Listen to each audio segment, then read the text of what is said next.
It is episode number 92 of the Gashouse Gang. Welcome in. We are presented by Saliga Heating and Cooling and also by Game Day Men's Health. Alongside of Pauley Miklasz, I'm Matt Pauley. It is great to have you with us today.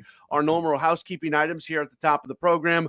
If you are watching us live, make sure to feel free to comment in as we go along, and we'll try to address some of those comments as we move along. Hopefully, you are subscribed to the KMOX Sports YouTube channel, and also hopefully you're subscribed to Pauley Miklasz's YouTube channel as well, at The Bernie Show, where he's doing daily videos, kind of doing a deep dive on a single topic. Generally on Monday, we have all four of us, but Kevin Wheeler is on vacation today.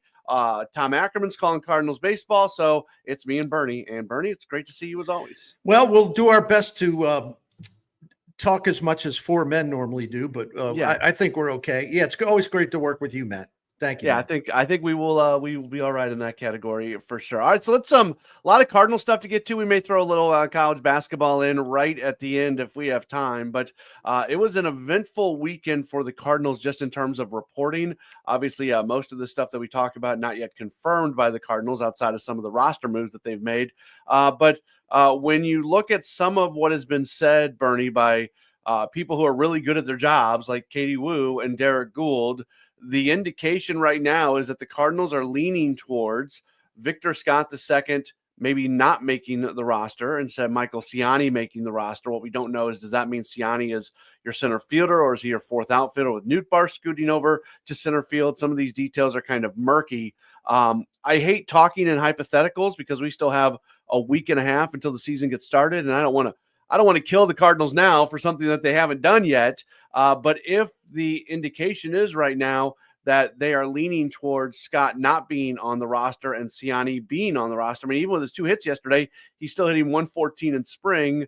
And the underlying numbers aren't great either. I don't know. This is just like, we can take this in so many different directions, but I think for a lot of people, if that ends up being the decision, that's not going to sit the way they would like it to.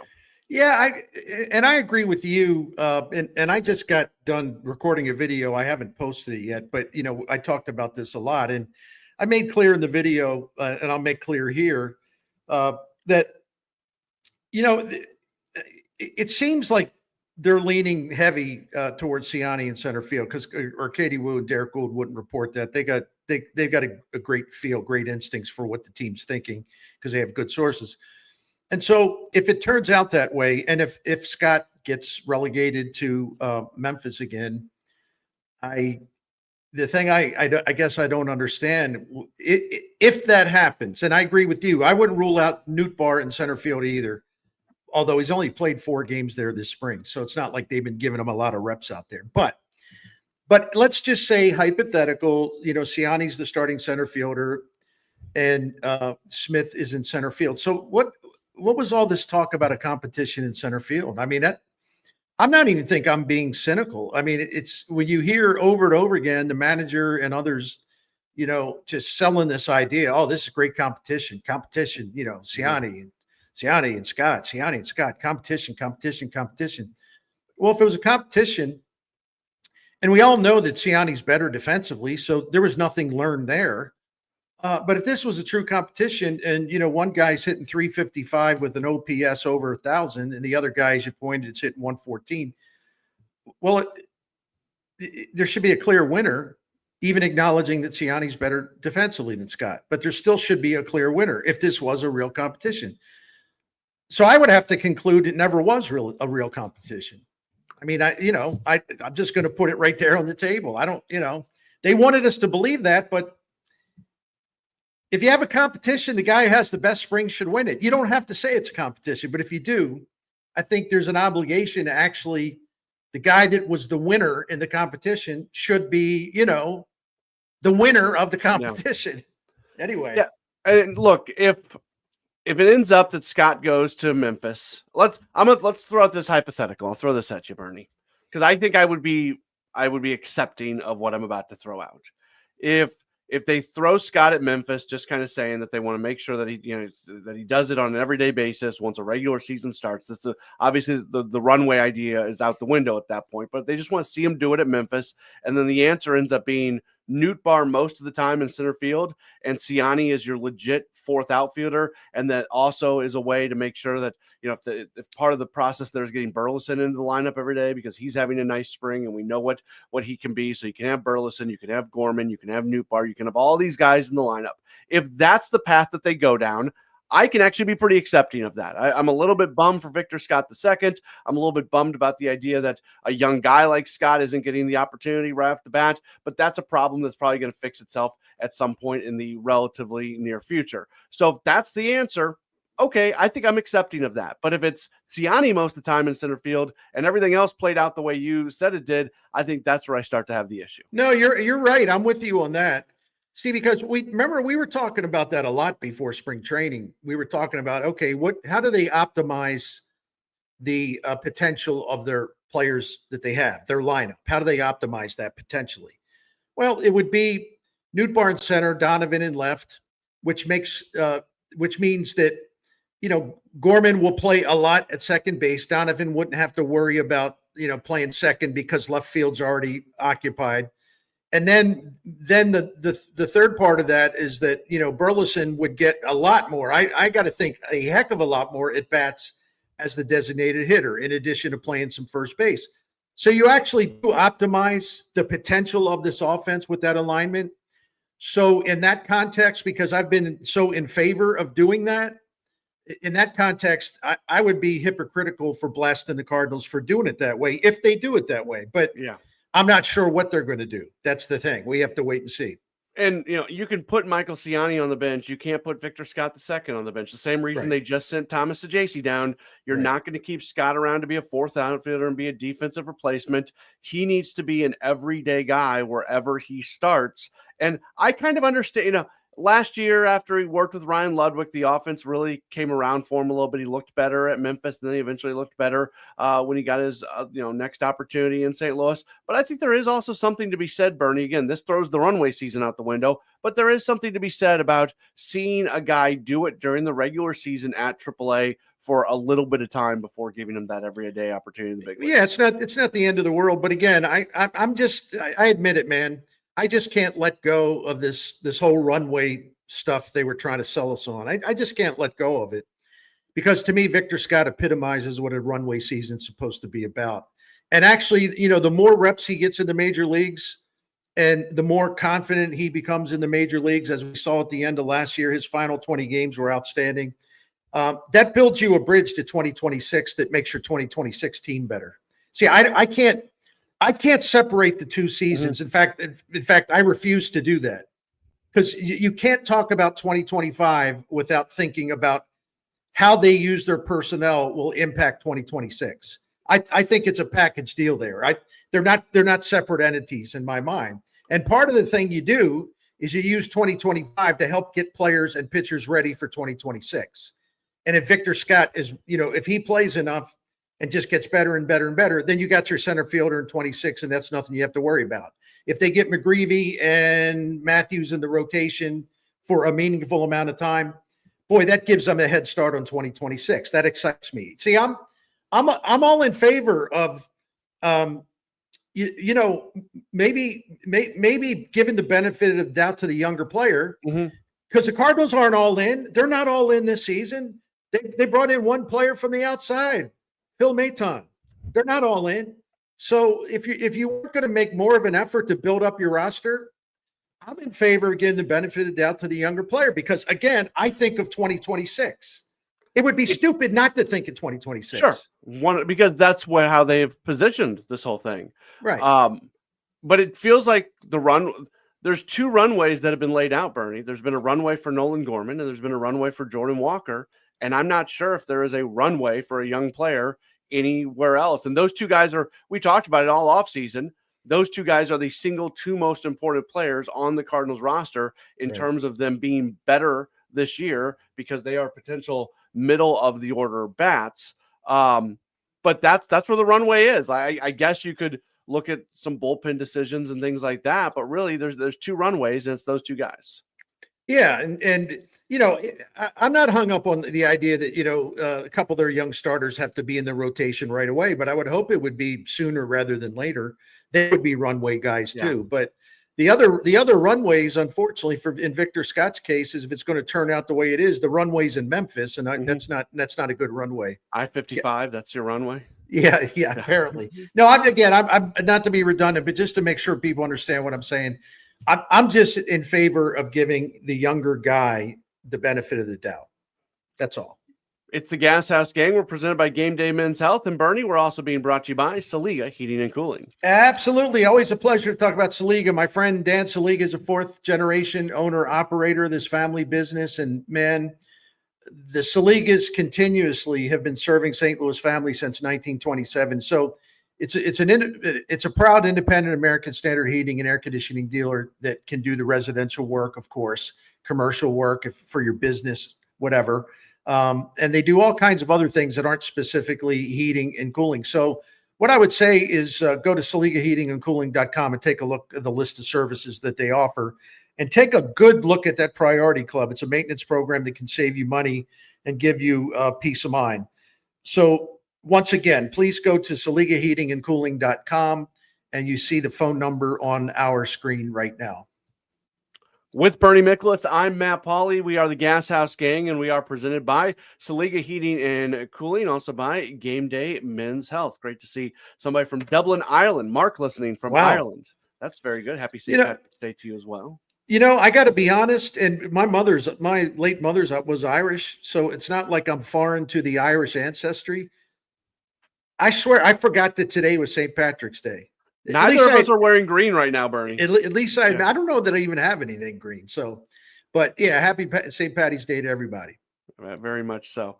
I feel like a lot was made on social media of something that was very innocuous during Oliver Marmole's pregame chat today, because there was a lot out there about looking at a 6-man rotation and this and that. And then, thanks to Tom Ackerman, who's in Jupiter, he sent us back the audio, and I listened in, and I thought this was one of the times where maybe the messaging that we see on social media is not exactly the messaging that we get from Oliver Marmol, because it was almost like when Ollie was asked about, are they considering a 6-man rotation? It was almost like a throwaway. Well, we're looking at everything, like that. You could have said just about anything. And, he mentioned how well Michael McGreevy has pitched, but that was kind of as far as he went there. So a lot was made today on social media about these comments, and Brett, I wanted to talk about it, but at the same time, I think it would be a disservice to the people who watch and listen to us if we kind of went completely like it was kind of a no big deal sort of thing, the way that I heard it today from Ollie. Yeah, based on some of the kerfuffle, or some of the everybody's taken off and running with the 6-man rotation on social media. I listened to what he said, as you did, and thanks to Tom Ackerman for sending it to us. And I was kind of like, well, wait a minute, is it what? Clearly, he must have said more. Is this it? Is this all? That's all that? Yeah, that's all. That's all that he said. So there, somebody really took that and ran with it, and I thought it was ridiculous. So look, I'm a proponent of a 6-man rotation. I'd like to see the Cardinals be creative, and it would fit what they have right now. Okay. So as a general principle, I like the idea because I've been talking about the idea.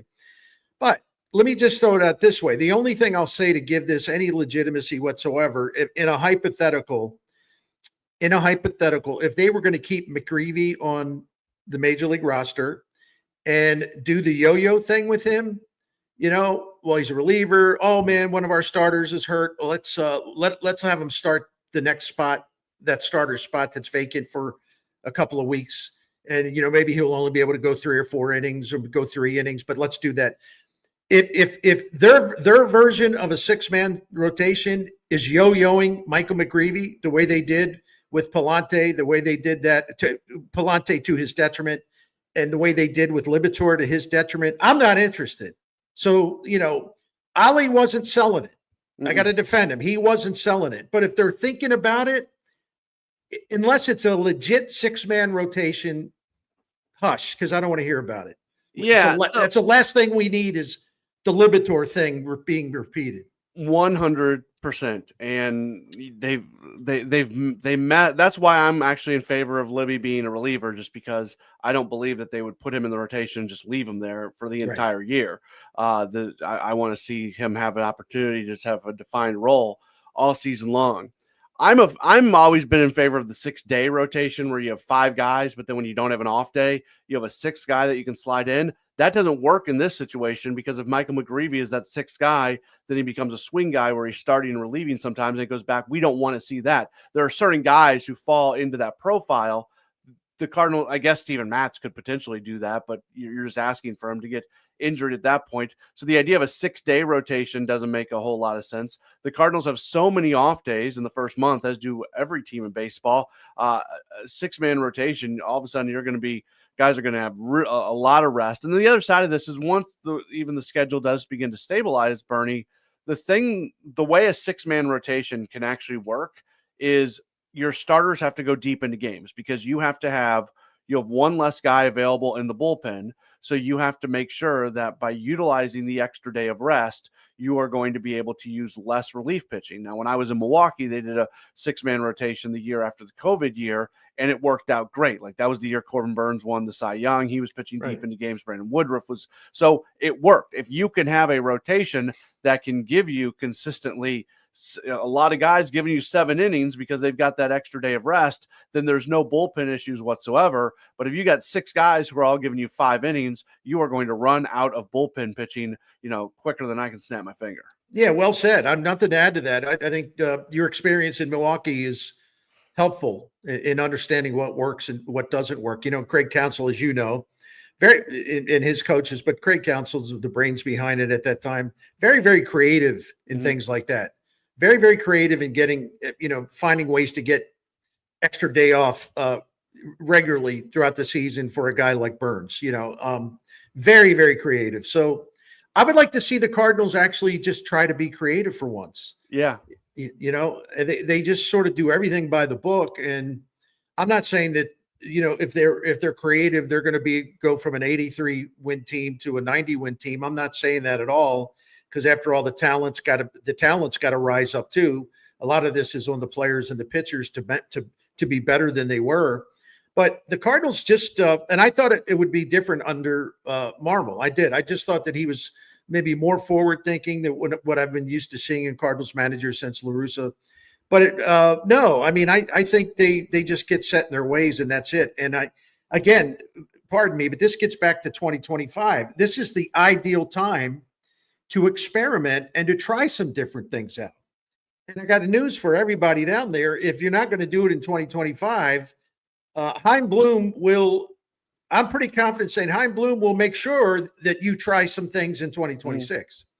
Yeah, I think that's right. Yeah. I will say this as well to kind of defend what's going on here. Yeah, obviously Sonny Gray and Eric Fetty have their spots cemented. There's been some talk about whether or not Andre Palante does or not. And Bernie, I'm a little bit concerned about his velo drop, which has been somewhat significant. And I think that's he's got to find a way to get those extra 2-3 miles per hour back if he wants to be effective. So that's something to very, very, very much keep an eye on. What are the theories on that? If I could, I haven't seen anything. Yeah, like everybody just says, when I was down there, the answer was, well, it's early in spring. Since then, I haven't seen a thing. I don't know if you have either. So I don't know. I don't know what the answer. I wish I had a better answer to that one, Bernie. But it's something to definitely keep an eye on for sure. When you were thinking about McGreevy being in a 5-man rotation, you felt like it was probably going to come at the expense of Steven Matz, and then Miles Miklasz is the other guy on the back end of the rotation. To be fair, Matz and Miklasz have each looked pretty good so far here in spring. Miklasz has a history of doing that. I know Kevin Wheeler pointed that out. So I would put more faith in Matz because, listen, I think Matz is a good pitcher. Yeah, but he's a more dramatic version of Lars Nootbaar. Lars Nootbaar, make no mistake about it, he's a really, really good hitter, and his StatCast stuff is ridiculous. It's all great, just about. But he doesn't get to the post enough. He can't get his talent in the games enough because he misses too many games. I think Matz is a talented guy, and I know he worked this past off season on some things to make himself better, which I respect. I don't have a problem with him pitching. It's just a question of his durability. So, yeah, again, on one hand, you don't want to root against Matz because I've never thought at any point like he didn't want to be great and didn't want to fulfill that contract in terms of his value in a way to sort of reward the Cardinals for investing in him.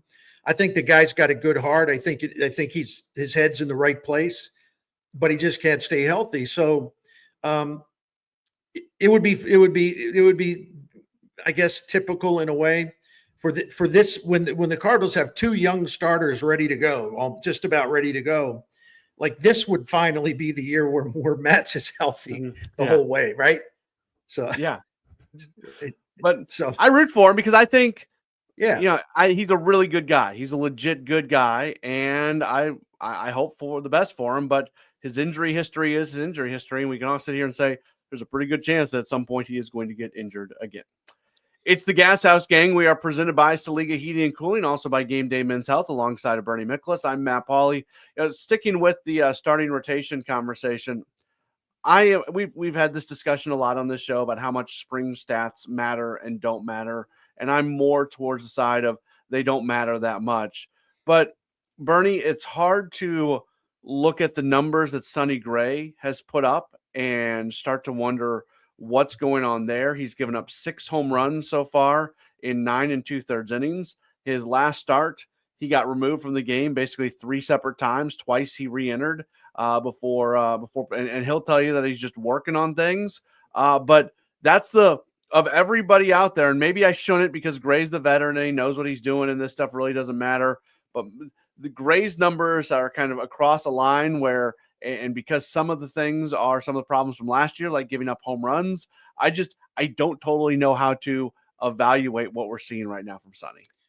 Yeah, because he's got his own ways of going about things. And, again, I'm like you. I don't want to write it off. I don't want to say it's nothing. But, you would like to see a really good start before they break and get out of Florida. And I'm just, I would like to look at his background to see if, he has had springs like this before where he, just wasn't very good. And then all of a sudden, the regular season starts and he pitches fine. I can't even find 2017. He had a 15.75 ERA in 2 starts with Oakland. Let me look at his regular season in 2017. 2017, he was 6-5 with a 3.43 ERA. So that would be probably the best example of what you're talking about. Yeah, I couldn't find his 2023 numbers, but anyway, I'm going to give him the benefit of the doubt, but it's like everything else. I agree with you. I'd still rather see him calm some of the anxiety just by looking good before they get out of Florida, So he'll have at least one more chance, right? Yeah, and 23 in spring with Minnesota, he had a 1.86 ERA in 3 spring starts. And he had a great season. He had a great year, yeah, 3rd in the Cy Young voting. So I don't know. I'm always of the belief that spring stats don't automatically run into regular season stats, but sometimes they do. Sometimes you're on a roll, and it's a very legit thing. And I think that's the case with Sonny in 2023, where now he only threw 9 2/3 innings, but he had 12 strikeouts. He only had one. He didn't walk anybody. He hit one batter. So yeah, I mean, that's a good point that you make. Just looking at that number on what was a career year for him. He was outside of 1 month, he was really good for the Cardinals last year, and he has a track record. So I don't even like bringing this stuff up. It's gotten to a point where it just looks, every other starting pitcher, Bernie, has given you something here in spring that makes you feel good about where they're at. Sonny has yet to do that. Yeah, and it's Sunday against the Marlins, that was just really tough to watch. It wasn't just that he gave up some hits and all that, because again, that happens to even really, really good pitchers, in the past or, recent form. They just they really don't put everything into the spring. They're trying stuff out, as we talked about. You never know what they're working on. But that was nothing but torment watching him yesterday, and Ollie Marmol replacing him 4 times under that spring training rule where you can put him back in the game, pulling him out of an inning and then putting him back. It was just kind of, listen, again, it's in the rules, and it's actually smart to do that to make sure he gets a requisite number of pitches in the appearance. But watching it you're kind of like, wow, this is kind of crazy. It's just it's Sonny Gray. You have to go to this extent with him to try to get him through. That was a bit unnerving. Yeah. I agree. We don't do breaking news on this show very often because so many people listen to us as a podcast and listen at night on KMOX. But since it's kind of been part of the conversation, I'll mention it. At 12:26 p.m., where we're at recording this live on Monday, March 17th, the Cardinals said that Michael Ciani was scratched from today's game due to illness. So if people were thinking he got scratched early because of some type of injury and that might present an opportunity, probably not. It was an illness type situation, just to let folks know. I thought you were going to tell me they sent Scott to Memphis. No, they haven't done. They did. So a couple roster moves that I wanted to talk about with you. Sure. First off, Nick Anderson got reassigned to minor league camp, and I think he hasn't had a very good spring. There were some people who I think thought that he was going to almost be gifted a spot on the big league roster because there's basically an out clause where there's a certain date very early on where if any team is willing to put him on their major league roster, they can just pluck him for free. So, but to the Cardinals' credit, here's still with some moves to be made. They move on from Anderson. They also sent Riley O'Brien down. He's been a little bit banged up. So this bullpen situation is starting to clear up a little bit. A guy like Chris Roycroft, who last week we thought might be out of a job when Phil Maton is brought in. Well, Roycroft, who's had a spectacular spring, he is still in a really good spot. Yeah, with O'Brien optioned and with Anderson reassigned, it looks like they have their eight-man bullpen set, right? Helsley, Libby, Fernandez, Romero, Maton, King, Roycroft, and Leahy in no particular order. That's 8, right? Yeah, now the only question, if they go to the 6-man rotation, then all of a sudden that puts you might have to take one more guy out. Yeah, they could do that if they wanted to. Yeah, so I like their bullpen. I mean, it's basically it's Kittredge out and then Maton's subbed in. Yeah. Other than that, they all pitched, and a lot of them pitched really well for the Cardinals in 2024, which in the bullpen, as we know, was the strength of the team and by far the number one reason they ended up with 83 wins. So that's one thing about the team that I really like. And I was confused by, I shared this with you guys on our text chain last week. I was really confused, Baseball Perspectives, which I really, really respect. Their analyst who did the Cardinals preview said, he said, like in effect, like by far the bullpen's the weakest part of the team. And I'm kind of like, what? Yeah. I don't expect them to be as great as they were last year, right? I think Ryan Helsley can take a step back and still be really good. Yeah, and this bullpen, could be somewhat less effective, but it's not going to be the weakest part of the team. No.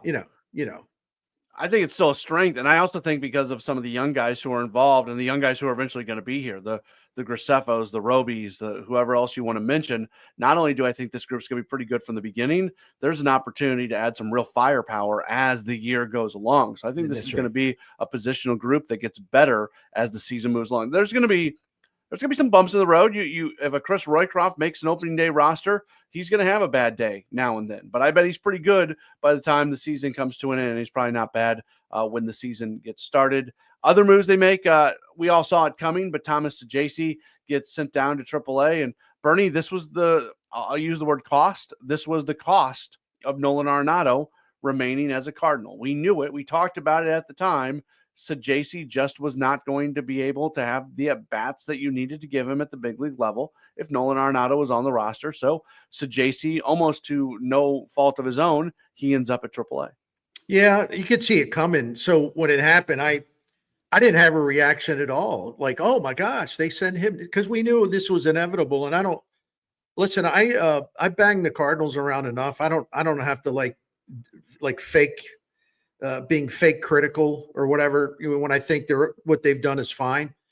That is one of the consequences of Arenado not getting traded. The other one potentially, unless they go with Newt Barnes center and Donovan in left, the other one, as we mentioned very early in the show, one of the other consequences is that Alec Burleson is figures to be the guy that's going to lose a lot of at bats, which is kind of it. Again, it's why this stuff just makes you dizzy, because last year, well, he only finished with one fewer home run than Goldie, who led the team. And so he's the returning home run leader. And also he led the team in RBIs, and he was outstanding for about 4.5 months. And it's weird to think that he's the guy that would lose at bats, right? It's just it just doesn't have, and the puzzle pieces just never really snap into place the way that you would like to see them snap into place because of the Arenado thing. Yeah, and I think with Burleson, it's fair to say, give him the opportunity to show if he spent the offseason fixing what went wrong in the final month and a half of the season, or if who he is the guy who he was in the final month and a half of the season. If he had a breakout season last year that ended poorly, if a guy has a breakout season, I think at the very least you need to give them the opportunity to see whether or not they take another step forward in that offseason. One thing I want to throw this at you because, and I'm not trying to put you on the spot because you know me, man, I'll answer any question about something that's on my mind, but I honestly don't know. And I'm hoping maybe you have some information. How hard does Burleson work playing the outfield? I mean, that's one thing I've always wondered. I'm not implying he's lazy. I'm not saying that at all, but I wonder what would happen if he spent a lot of the offseason just absolutely committed to becoming the best left fielder he could.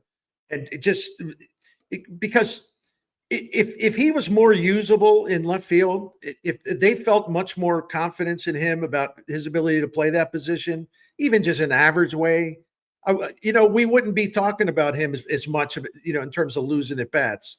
So has he worked hard on this? I just don't know what you've heard. Yeah, I haven't heard much of anything. We never hear about him being the guy who's out at 7 a.m. working with John Jay. So Now that I know Burleson's a really hard worker in general, and he's one of the first ones there. So maybe that's just not something that's not being talked about because that's not a big narrative. Also, Bernie, he wasn't being. We've seen him in the outfield a little bit more here recently in Grapefruit League games, and I've been trying to figure out if that actually means something or not. I love his throwing arm. I don't like his athleticism out there, his ability. There's a lot of stuff not to love about how he plays the outfield, but once he gets to a ball, I love his throwing arm. It's one of the best throwing arms of any outfielder in baseball. And so it does kind of mitigate a little bit some of the other deficiencies that he has. I don't think there was much of a plan for him to be in the outfield this year. I think the plan was for him to be a DH and a first baseman. And I don't know if that plan has to change a little bit here. Maybe it was just connected to Walker's injury. So that's why he was playing a little bit more outfield. And, guys were being reassigned. Matt Koperniak's out. Other guys end up going out who've been outfielders. So maybe they just needed a guy, and that's why they put him out there a little bit more. But I don't get the sense that there's a plan for him to be in the outfield very much. And also, Bernie, who are you taking out? Because they've got so many guys out there right now. This might be a problem a month from now, but right now there's just not any room for Burleson to play out in the outfield. Yeah, I no doubt about it. That's why I was checking just to see what you thought, because you've been closer to it than I have. That's Bernie Miklasz. I'm Matt Pauley. It's the Gashouse Gang. We are presented by Game Day Men's Health. And Bernie, of course, we're also brought to you by Saliga Heating and Cooling. Yeah, thank you, Matt. And Dan Saliga has been taking care of the Miklasz family for 16 years. All the Saligas have, and it's a fourth-generation owned family business. I love the family businesses because I come from a family that had a business. My grandparents, proudly built this business. It was open for 60 years or so. And, all the grandkids worked in the store, including me.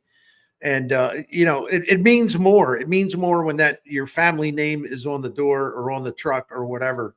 And the Saligas are proof of that as well. I give them the highest recommendation. It's an independent American Standard heating and air conditioning dealer. I give them the highest recommendation because we've learned over 16 years, 100% trustworthy. They're prompt, they're courteous, they're professional. Their knowledge is second to none. And when they come to your home, they're really classy. So I would recommend them for any job you have to do, or if you're concerned about something going on in your home. I would also tell you to look at the Priority Club because it's a maintenance program that works, will save you money, give you peace of mind. The best thing for you to do to find out more about Saliga is to go to SaligaHeatingandCooling.com. Financing options are available, subject to credit approval. But for any of your needs, go to SaligaHeatingandCooling.com. Thank you.